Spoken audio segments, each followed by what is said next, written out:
We live, baby. We are live and transition. Is it gonna do it? Is it gonna do it? Is it gonna do it? Is it? What up? What up? What up? What up? It's your girl, your host, your homie, Miss Breezy, coming to you live from Twitch and YouTube. If you are watching me on YouTube, hit that like button, hit that subscribe button, do all that. Get your girl and put the post notifications on so you know when the next time I go live, and then you know you can hang out with your girl all the time. Today we're doing my podcast. I'm hyped because I just had a whole Pop Tart, so y'all excuse me. But I'm also doing this on my Anchor in case y'all don't catch the live on Twitch and YouTube. I will have a link to my Anchor account, link to my Facebook, Twitter, Instagram, all that. We got a lot to cover today.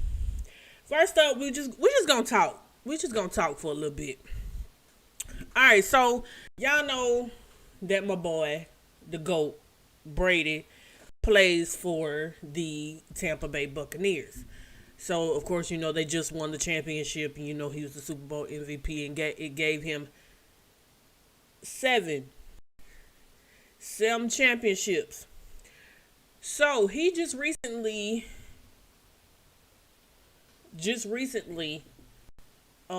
signed a contract extension. It's supposed to be a 4-year extension, but they voided it to 1 year. So, but it's for less money. So I'm just like, maybe he going for one more, and then go off into the sunset like Drew Brees. Heck, he might go for two more if he keep playing till he's 45. Anyway, but yeah, my boy Brady, he done signed a whole contract extension with the Tampa Bay Buccaneers. Also, his teammate on the defensive side, Shaq Barrett, signed a 4-year deal worth $72 million. Is he worth it? Yeah, he very much worth it. I think that Tampa Bay is going to be much better than they were a year ago. Now, granted, they were learning each other, and it took them a while to get used to each other, playing on the same team as each other. But I think I really think that this upcoming season is probably going to be one of their better years. Now that Drew Brees has officially retired from the NFL and from the Saints, Tampa Bay has a strong chance of winning the division and making a real strong push to go back to back. Speaking of Drew Brees, he retired on yesterday from the NFL after playing 20 full seasons and 15 with the New Orleans Saints. Now, there's this big open-ended question whether or not Drew Brees is worthy of being up in the upper echelon of quarterbacks. Yes, he did win a Super Bowl championship for the Saints, but the question remains: does he belong in the conversation of a Brady, a Manning, or someone else like that, like Montana, Elway? I think so. I think so because Drew has proved, even though he's only won one championship, he has proven that he can be a reliable quarterback, and he's done so much for the Saints, that whole community, that whole city, ever since, especially around the time when Hurricane Katrina hit. He was one of the biggest contributors to rebuilding what we now know as the new New Orleans. So I think Drew belongs in the conversation with a Brady, Manning, Elway, Montana, Marino, those quarterbacks, because he's better than a lot of the quarterbacks that are still in the league right now. So we'll see where he falls into the category of quarterbacks. Of course, Brady is there. Brady is one. Brady, there's no denying that. With 7 championships, able to win championships with multiple teams.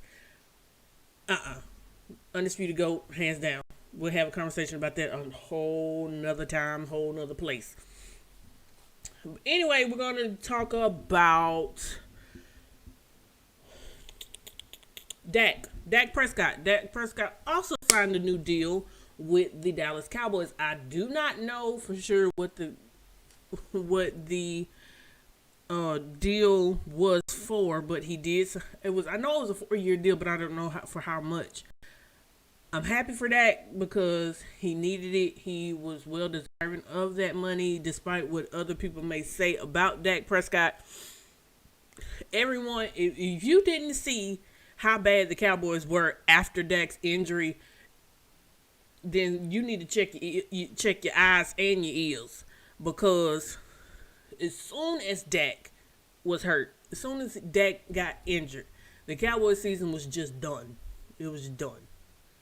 So I'm happy that Jerry Jones finally took the stick out his butt and paid Dak.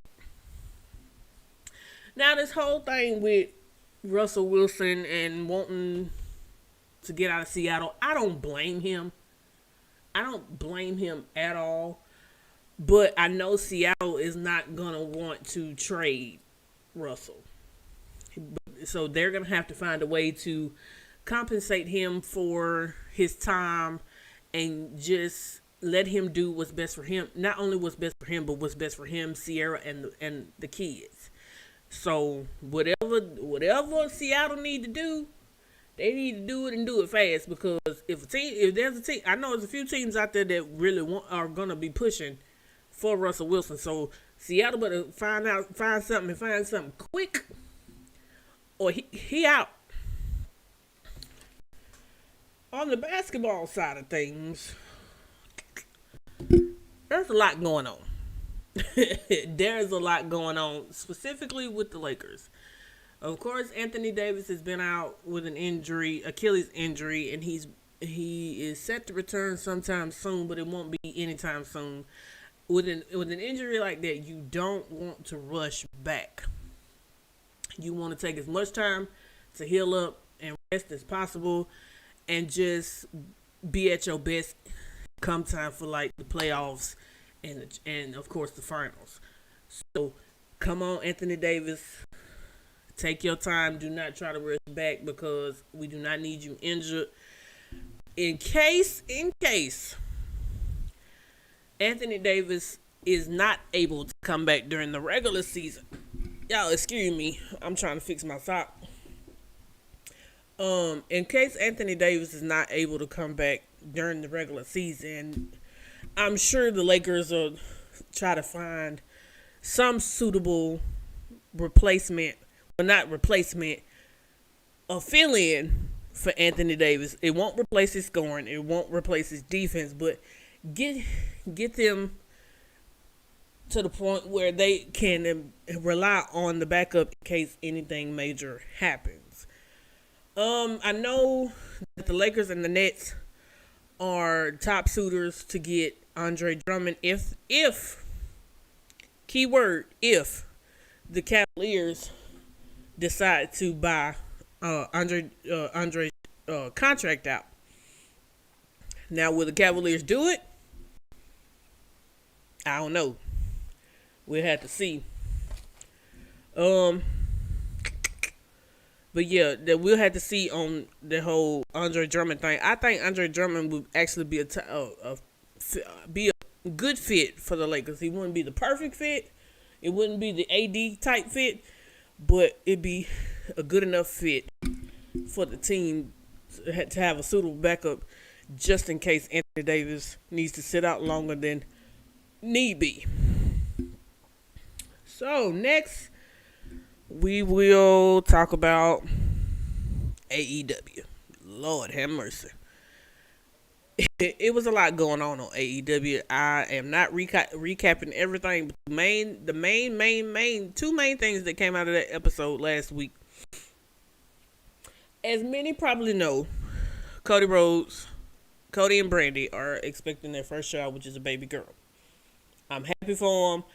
I'm so glad that they're finally having a kid because I want to see what the baby is going to look like with both Cody and Brandy's features.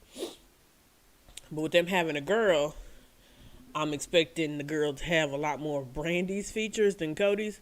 I would probably think she would have his eyes, but everything else is Brandy. So keep that whole him having a baby girl in mind. So Cody just finished having a match, and of course, Tony Schiavone, the Silver Tongue on commentary, he came into the ring and was getting ready to have a whole interview with Cody about how his shoulder was doing from AEW Revolution and things of that nature. So as this conversation is going on, one of the other wrestlers, his name is Penta something. He a luchador, and he was walking with Alex Abraham. Alex he's one of the backstage announcers at AEW. So he was coming down the steps. Of course, Penta is cutting his promo in Spanish against Cody, saying that if he had the chance, he would have hurt him a lot worse than what his shoulder was doing to him. And got down to the end of the promo. I'm cool. I'm cool with how the promo was going. Blase. And Penta says this in Spanish, and then Alex is translating for him. He says, if I was to hurt your shoulder even worse, you wouldn't be able to pick up your newborn baby girl. I lost it. I said, oh no. If there's one thing that men don't play about, well, two things men don't play about. They women and they baby girls. No matter if they born or not.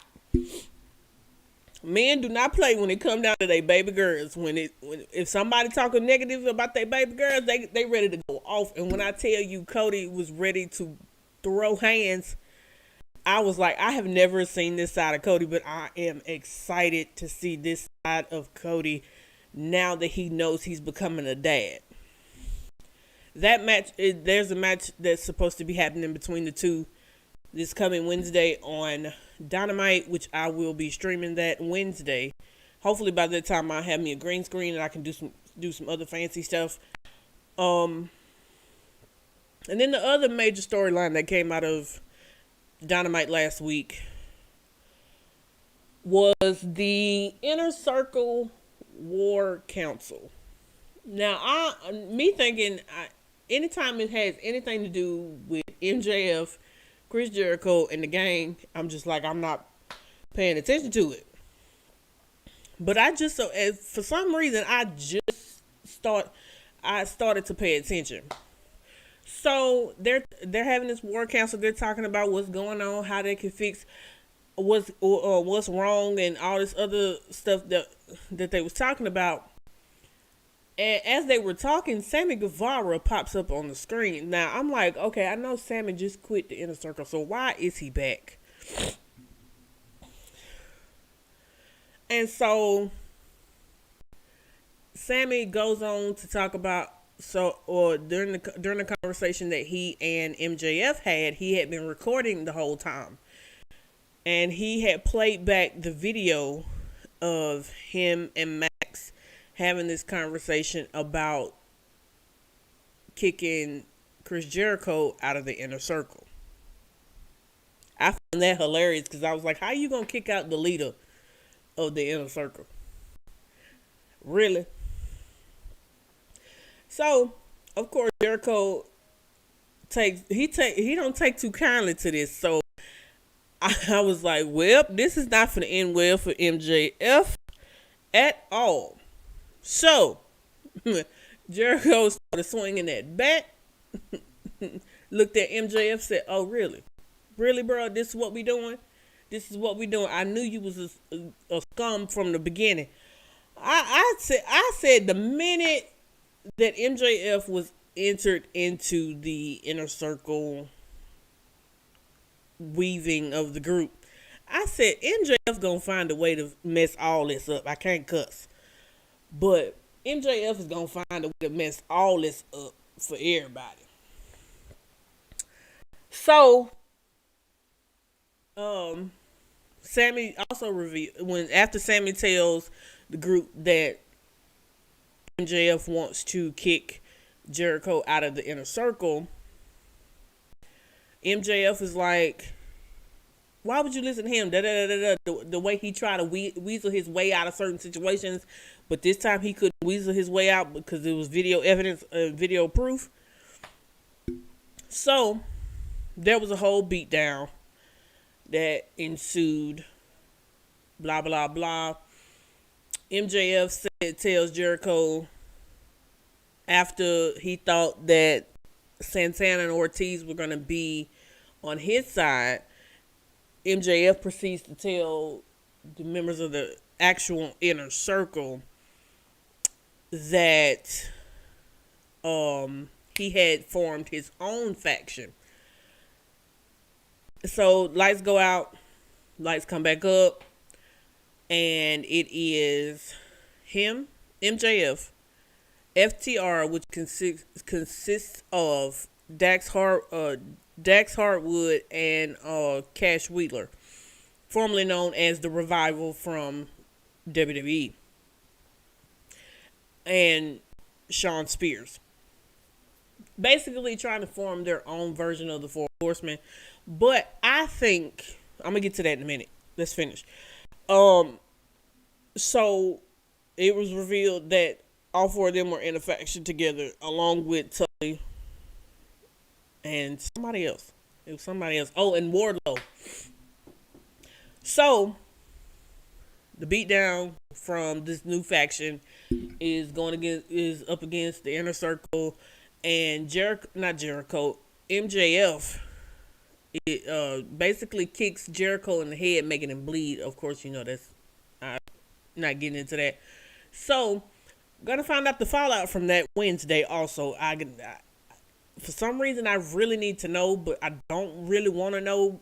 I just want to hear Jericho's theme. Story for another day. Not Dynamite. SmackDown from this past Friday. It was a lot. Let's see. Let's go through. Beginning of the show, Edge. It was a whole segment with Edge, Daniel Bryan, I think Jey Uso.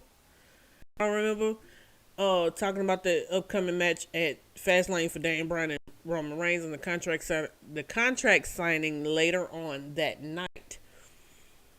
Then we had Ray and Dominic Mysterio teaming up with the Street Profits against Robert Roode, Dolph Ziggler, and Chad Gable and Otis.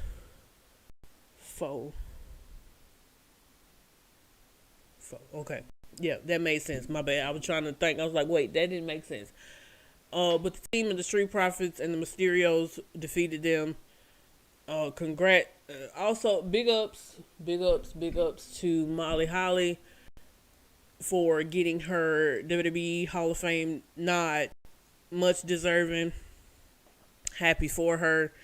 It's a big thing for the women's division, just women in general, that someone like Molly Holly gets the Hall of Fame nod. I don't know who's going to end up inducting her. I will be doing more info on that here in just a little bit once I finish everything that I need to get off my chest. Backstage segment. First one of the night was Jay. We're finna have a deep discussion about this. Jay was backstage heading to Roman's locker room like he always does, just to go check in and be like, "Hey boss, I'm here." Da da da da. So Jay gets to Roman's locker room and sees Paul standing out there. So Paul was on the phone talking to somebody. I don't know who he talked to. I'm guessing it was Roman. So Jay tells Paul, "Hey, let me in. Let me go see what's up with the head of the table, the big dog, the chief." Paul's like, "No, you can't go in, bro." Basically, he pulled a whole dang, what you call them, bouncer move, and was like, Big Bob don't want to see you today. He said he was upset with you for tapping out last week, the Dan Bryan, the week prior to Dan Bryan in the steel cage match. So he not too happy with you. So go do your thing and then possibly come on back. Jay leave and go figure out what he need to do. Now, I will say that something is brewing within that whole segment itself, because the mere fact that Paul had to tell Jay, hey, he don't want to see you right now because he's still upset. He was upset with you about losing the match the week prior. I think that might like stick in the back of Jay's head. Like, okay, what the heck do I do now? It could set up a possible return for Jimmy at Fastlane, or it could be a big epic return for Jimmy at WrestleMania. So we'll see. We'll see what happens with that. Um, then we had another backstage segment with Kayla Braxton, who is one of the backstage interviewers with Seth Rollins. I will get into Seth Rollins, but here in a minute. But let me get into this. So Kayla was talking to Seth about what's been going on with him and Cesaro over the past couple weeks, ever since his return to SmackDown. And basically, Seth is telling Kayla that Cesaro talented. I ain't gonna deny that, but he is not as talented as me. He is not as successful as me. And I'm like, are you really putting this man down because he doesn't have as many championships as you? Because let's talk about it. Cesaro has championships now. Me, he is not. Cesaro has championships now. Don't get that twisted. He is a champion now. Don't mistake say he ain't championship material when he is. He should have been had a WWE championship run by now. But that's a whole nother topic for a whole nother day. So Seth's like, he's not as successful as me, blah, blah, blah. Then he decides to say that he is a waste of talent. I said, I was shocked that Cesaro didn't come up from behind and just one time. Just one time. Just pop him across the face. One time. One. All I need is one from Cesaro. So, I'm going to take a break right here. Say, if you are watching me on YouTube, hit that like button, hit that subscribe button. Just help your girl out. I'm new to all this, so it'll be a better setup next time. So I'm just having fun, y'all. I like doing stuff like this and just hanging out and talking. So y'all can hear me ramble. So anyway, getting back to what's been going on SmackDown. Now, before we get to the rest of the show, we have got to talk about Seth. Listen, I like Seth. I really do. But whoever has been telling Seth that the outfits that he has been choosing for the last several weeks has been lying to him. When he returned to SmackDown, he was wearing this all leather pleather all leather outfit And I was just like, okay, this is just him being in the Messiah gimmick, blah blah blah. But the next several weeks in this pink suit. Last week he was in this green and black plaid get up. The week prior when he got Swiss winged, he was in an all white suit. I'm like,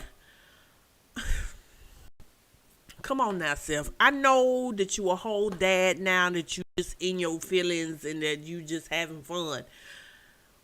But dog, dog, dog. I'm gonna need you to figure out something, because wearing them suits every week and your hair wet and slick back, no. If you gonna do all that, just pull your hair up in a messy bun, like I currently got, and do it like that. But yeah, I disapprove. I know. I pray Becky. I pray that Becky is not the one picking out his outfits, because she need, baby. Look, listen, somebody need to tell herself that no, it's a no from me. It is a no, no, no from me. No, heck no. Back to the action from SmackDown. I could go on and on all day about that, Lord. Cesaro had a match against Murphy, a rematch against Murphy, but it ended in a DQ due to the fact that Seth attacked Cesaro. So, after 2 curb stomps, or they calling it the stomp now, he tries to go for a third one, but he puts a steel chair around Cesaro's neck. But as he was going for the third curb stomp, refs and officials stopped him just before he could. I said, thank you. Because we ain't trying to have nobody else with a broke neck. No. No more broke necks. Backstage, after this is after the Cesaro match. Backstage, Edge and Jay's walking, and Edge stops him. Basically is telling him that he's known his family for forever, because he really has known his family, because he's wrestled The Rock, he's wrestled Umaga. I don't know if he's wrestled Yokozuna, but he's been in the ring with family members basically. As long as Edge has been in the game, he's wrestled a few of them over the years. Basically saying he's known his family for years, and that he knows what kind of family he comes from, and him being up under the leadership, I guess you could say, of Roman really takes away from his talent, and he should be doing more. Overall, Jay was like, don't talk to me like you know me, Oos. You should go home, enjoy your family, because after WrestleMania, when the Chief get done with you, you ain't gonna have nothing else to enjoy. Jay walks off. Okay. Then we have a in-ring segment, the KO show. The KO show, special guest Bianca Belair, the winner of the 2021 Women's Royal Rumble match that happened this past January, alongside the current and reigning SmackDown Women's Champion, the Boss, the Standard, the Blueprint, Sasha Banks. So, on any typical talk show, it goes off way too smoothly. Basically, Bianca, there's this whole thing that's going on right now with Sasha, Bianca, and Reginald, where Reginald is becoming too involved in anything that Sasha has going on. And Bianca has gotten to the point where she is done. Bianca says she is done. That Sasha need to do something, or else it's gonna cost them the women's tag team championships at Fastlane. Sasha, of course, being the heel that she is, she's like, he ain't no problem. I ain't got time. I ain't got time for all that. Bianca, like, chick, have you seen what he been doing for the last few weeks? I'm gonna need you to get rid of him and get your mind focused on this match and for WrestleMania, because I'm going to take the title from you. Sasha said, you ain't got to worry about me. Because guess what? We're going to walk into Fastlane and become the women's tag team champions, because I'm going to pin either Shayna or Nia.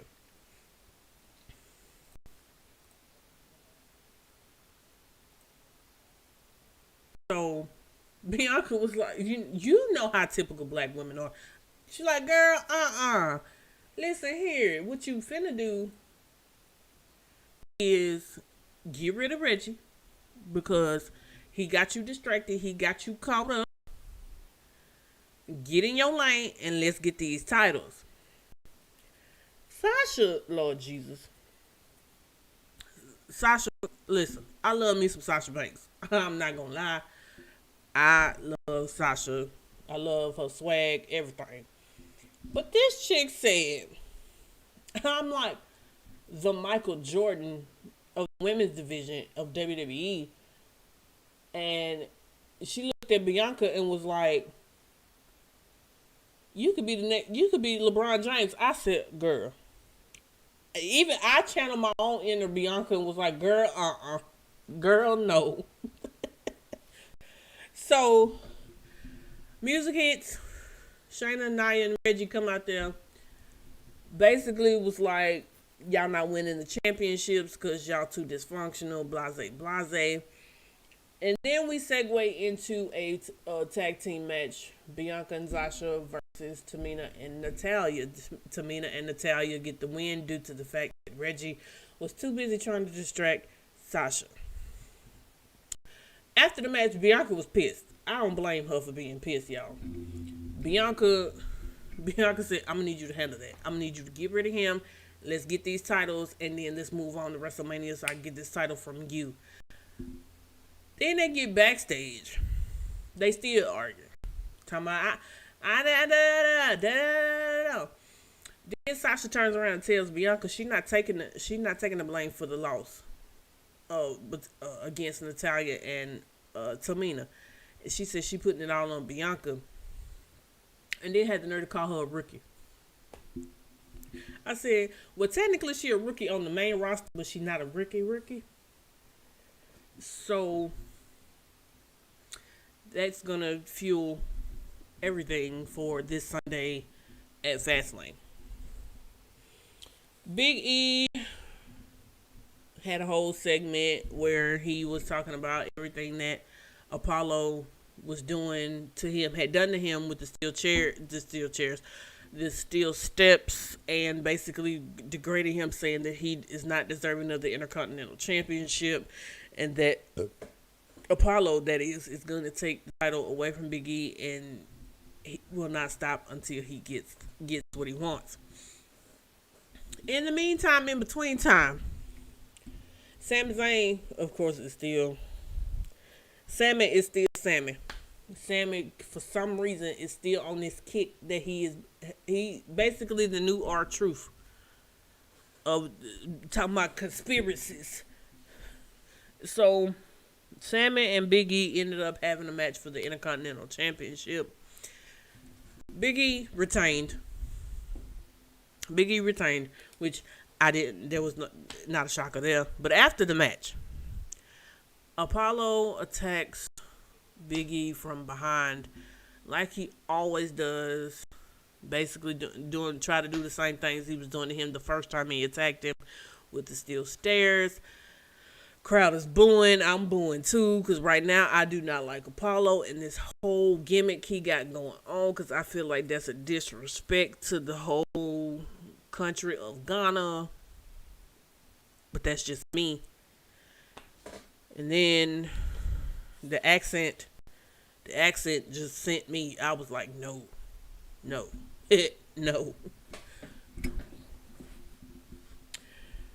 Okay. Backstage, Nia, Shayna, Reggie had a segment with Kayla Braxton discussing what had happened in the ring during the KO show. Blah, blah, blah. Reginald suggests that Nia should go after the SmackDown Women's Champion this coming Friday on SmackDown for the championship. And I was like, oh my God, that's such a good idea. No. No, no. Excuse my French. Hell no. Because it's bad enough that she is already the women's tag team champion with Shayna Baszler. But no. Just no. There's so many reasons why she should not even be champion. We are not going to get into that, but just know that at some point I will get into that with Nia and why she is not doing it for me no more. When she had that whole run with Alexa Bliss, I was like, yes, makes total sense. But her as a heel, no. Heck no. The heel persona does not fit a lot of people within WWE. It's just it don't fit with her. I would much prefer her as a babyface. But her as a heel, no, because she really doesn't come off as a heel. She comes off more as a bully than a heel. And having Shayna, it makes it worse. So I don't know. I don't know what's gonna go on with that. Now we get to the biggest part of the night, which is the contract signing between Roman and Daniel. We get into the ring, normal contract signing. You know, if you've ever been a fan of wrestling or just a fan of watching people sign contracts in the WWE, contract signings do not go off without somebody brawling. I'm going to get to that in a minute. So, get to the contract signing. Both parties show up. Roman is making fun of, teasing Adam Pearce. Hey man, put my chair at the head, put my seat at the head of the table, because you know he the head of the table, the tribal chief. So Adam Pearce does it. Roman sits down. Roman's basically telling Daniel, hey, I was okay with setting up this steel cage match between you and Jay the last week, but this contract signing in this match though, nah, I'm not even cool with it. Basically told Daniel Bryan that he's not signing the contract because he don't deserve it. I said, well, that's a bummer, because I really wanted to see that match. Here's the kicker. Daniel Bryan turned around and said, took the pen out the thing, signed the contract, said, I'm excited for this match. I don't know what you mean. I don't know why you don't like or not signing the contract, because I'm ready for this match. So Daniel starts egging this man on. He's sitting there like, I didn't know Roman Reigns was such a coward. Calling him and said, oh, I should be the head of the table, the tribal chief. I said, Daniel, stop it. But he just kept going, and as he going, the crowd behind him talking about yes, yes, yes. And as it got louder and louder, you could see Roman's face like, bro, shut up. It got to the point where Roman's sitting there like, excuse my French, but give me the damn pen. Roman's sitting there like,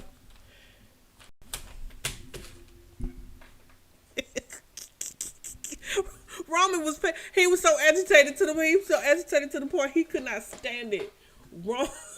I said, well, now we know how to press this man buttons, because if you keep going and you keep pressing this man buttons for so long, you'll see him doing this.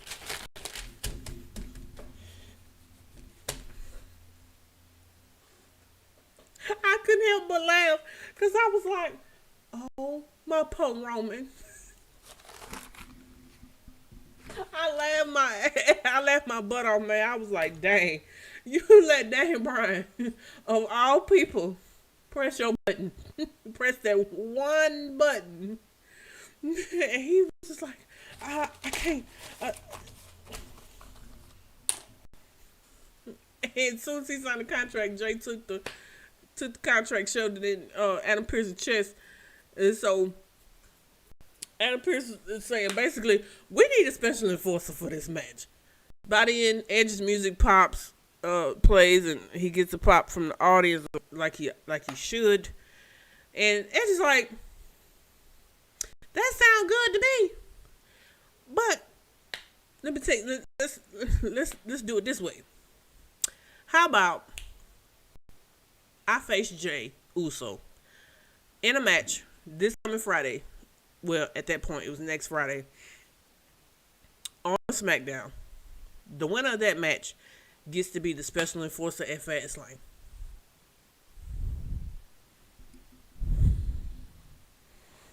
The winner of that match gets to be the special enforcer for that match at Fastlane. Adam Pearce is like, gotcha. That match is official. Jey Uso will face Edge this coming Friday on SmackDown, and the winner of that match will be the special guest enforcer for the Universal Championship match between Roman Reigns and Daniel Bryan at Fastlane. And like I said, as all contract signings go on WWE, they do not go off without a brawl happening. So at the end of all that, whole brawl happened, and Daniel Bryan is chanting yes at the end, and SmackDown goes off. Overall, it was a good show. But that whole Roman getting upset trying to sign the darn contract was funny. Was funny. So that's that on that. Oh, flip back to AEW with the whole MJF, FTR, and Shawn Spears thing. Their new faction. Cody.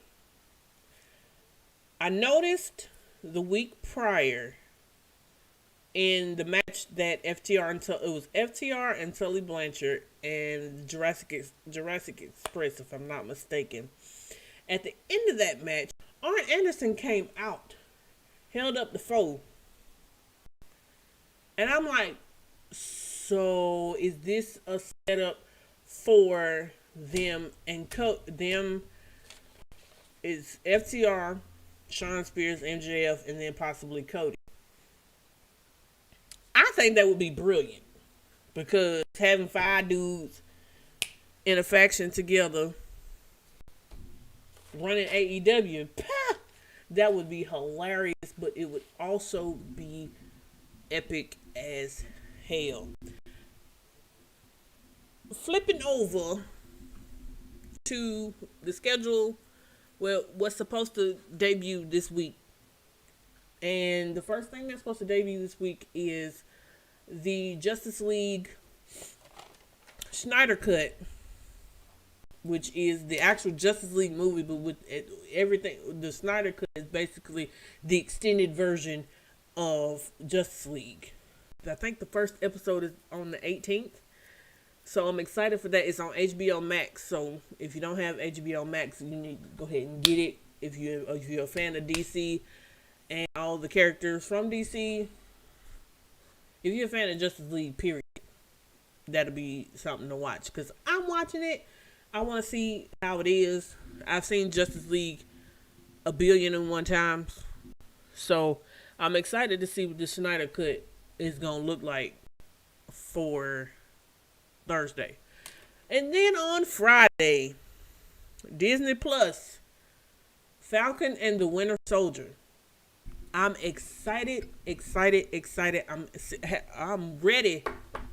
I'm ready to see my baby Sebastian Stan, aka James Buchanan, Bucket Barnes, and Anthony Mackie playing Falcon, but I want to see his transition into being Captain America, because at the end of Endgame, Steve Rogers, who at that time was still Captain America, he passed the mantle on to Sam. So I want to see that transition for Sam as being Falcon and Captain America, and then see what's been going on with Bucky and this whole thing that's going on within the show. I'm just ready for Falcon and the Winter Soldier so bad, y'all. I'm ready. So, all right. So I was supposed to do this at the beginning of the stream, but you know me, I just like to talk and ramble. So the week schedule, this week's schedule is gonna be a little bit different, a little bit different. Of course, got today's stream, which is the podcast. Everything that in the world of WWE, AEW, NXT, NBA, NFL, whatever comes to mind, we'll talk about it, discuss it, blah blah blah. Then tomorrow I'll be doing my live reaction stream for Queen Sugar and the Oval. Stream will start at 7 o'clock on the dot, because Queen Sugar comes on at 7 and then 8 at 8 for the Oval. Wednesday I am gonna do a stream for AEW Dynamite, simply because like I said, I want to see the fallout from what happened with Jericho, the Inner Circle, MJF, FTR, and Shawn Spears. What's next for all of them? Blah blah blah. The Cody Penta match. Also, let me pause in between telling y'all the schedule. I recently just seen some stuff that was like really disrespectful from Jim Cornette about Penelope Ford. If there's one thing that I don't play about, is men disrespecting women for absolutely no reason whatsoever. It's fine that you do not like the guy or even the woman for their wrestling abilities, but to slut shame them for no reason was absolutely uncalled for. Jim, I know he a whole troll and a half, but I don't think that was absolutely necessary for him to say what he said about Penelope. I won't get into it because too much that's involved. But Jim Cornette is no, just no. But yeah, getting back to the schedule, like I said, Wednesday it'll be strictly AEW live stream reaction. Wednesday, 7 o'clock. Thursday, I'm gonna go ahead and record NXT, so I won't be able to do both shows at once. So what I am going to do is do an NXT recap stream and recap everything from what happened on NXT. Of course, you know I got to see what's going on with Adam Cole and not the babies, but but I need to see what's going on with Adam Cole, Kyle O'Reilly, Roderick Strong, that whole thing, and then I need to see the match between Austin Theory and Dexter Lumis. I need to see what's happening with that, because I really got invested and interested, and I can't stop watching. So that's that. No stream on Friday. I won't be streaming Friday or Saturday. Sunday, we'll be streaming for WWE Fastlane. WWE Fastlane show starts at 7, so I'll start the stream at 6:30. Possibly, what I'll do during that 30-minute time period, I'm going to give my predictions, analysis on the matches that are happening on the show, and we'll watch it. Hopefully by then I'll have my green screen all set up. And then we'll be able to watch it and have some fun. Anything else I need to talk about? Oh yeah, I talked about the Justice League, Falcon and the Winter Soldier. Justice League will be the 18th. Falcon and the Winter Soldier will be on the 19th. Did tell y'all that Shaq Barrett agreed to a 4-year, $72 million deal with the team. After this is of course after winning the Super Bowl. Anthony Davis's return could be 3 weeks or beyond. We don't know. I'll keep an eye out for that. Also, March Madness is starting this weekend. So, my coworker, shout out to Ro, had me fill out a bracket, and I feel confident in that bracket, but I may do another one just to be on the safe side because you never know, the brackets could that whole bracket could bust in the first week. So we'll see. Did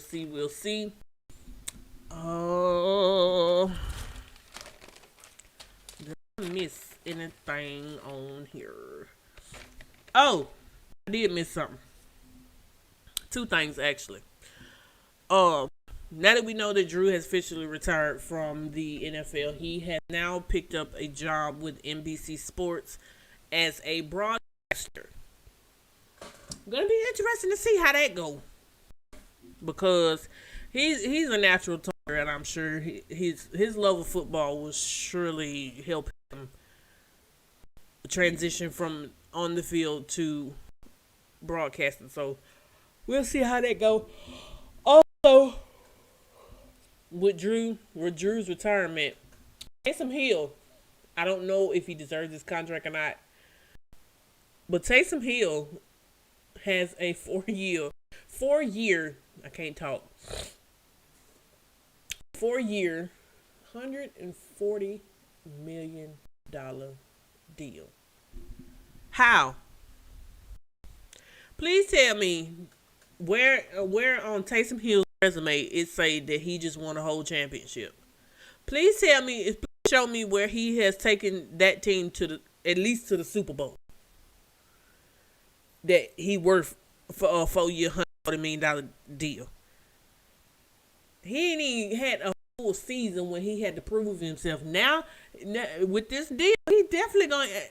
I'm guessing he gonna be the starting quarterback, because he gonna have to go prove himself majorly for this money.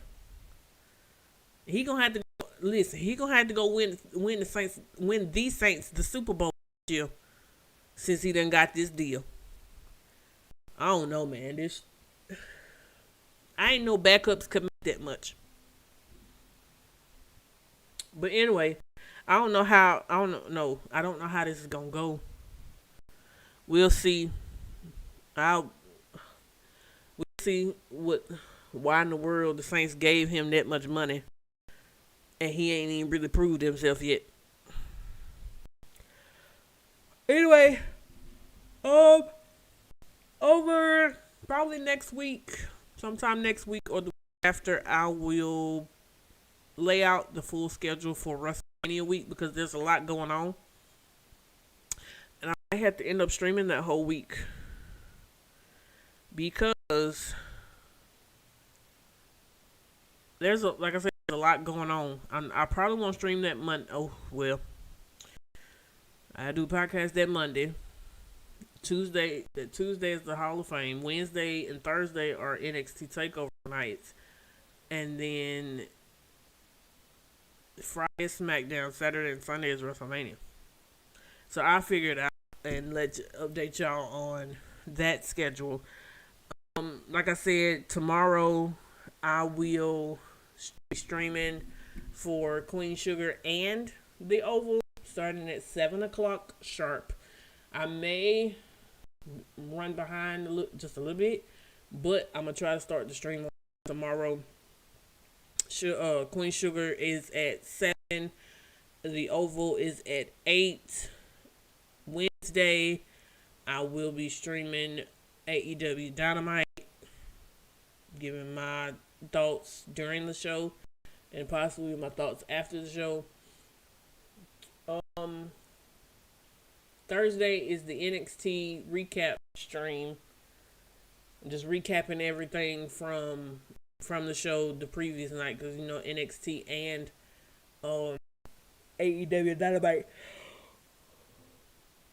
Excuse me. NXT and AEW Dynamite run on the same night until NXT moves to Tuesdays. Thursday, Friday there's no stream. Saturday there's no stream. Sunday I will be streaming WWE Fastlane 6:30 for that stream. I may or may not stream the whole time due to me having to be at work the next day. We'll see how it go. But this has been a fun stream. I know y'all been listening to me ramble for like the hour.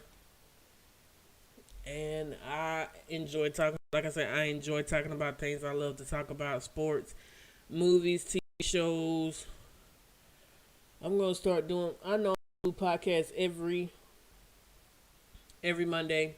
That's the permanent thing now, which is the podcast on every Monday, 5 to 6, depending on how much content I got. And of course, Tuesdays is Queen Sugar and the Oval. Wednesdays will be AEW Dynamite. Thursdays will be the NXT recap stream. Fridays are every other Friday is designated for Friday Night SmackDown. And then Sundays, if there's any pay-per-views or any football games or whatever. So I have had fun, y'all. Thank y'all for tuning in, whether you are watching me on Twitch or YouTube. Remember, if you're on YouTube, hit that like button, hit that subscribe button, put that post notifications on anytime I upload. I may start uploading content on there too as well very, very soon. So go ahead and hit that post notification bell. Like I said, hit that like button, hit that subscribe button. Peace. So let's go see who we can rate. We finna raid somebody. We finna raid somebody. Don't know who I'm finna rate. I may rate Kip. I don't know yet. I may rate Chris Danker. We'll see.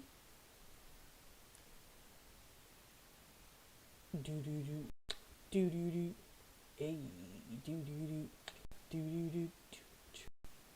Yep. My computer's taking forever to load, so I'm trying to get to my raid button.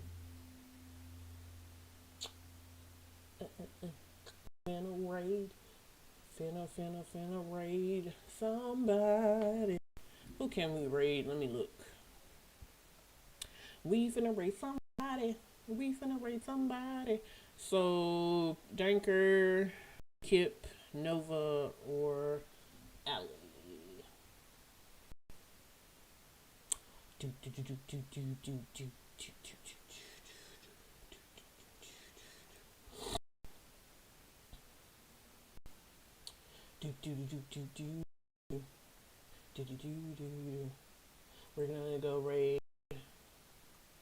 We're gonna go raid Nova.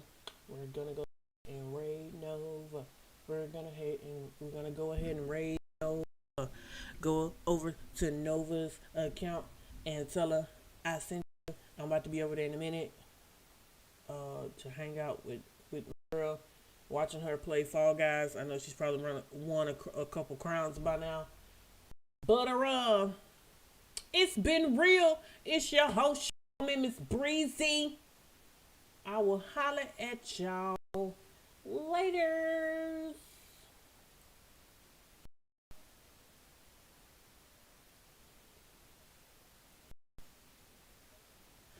Go holler at him.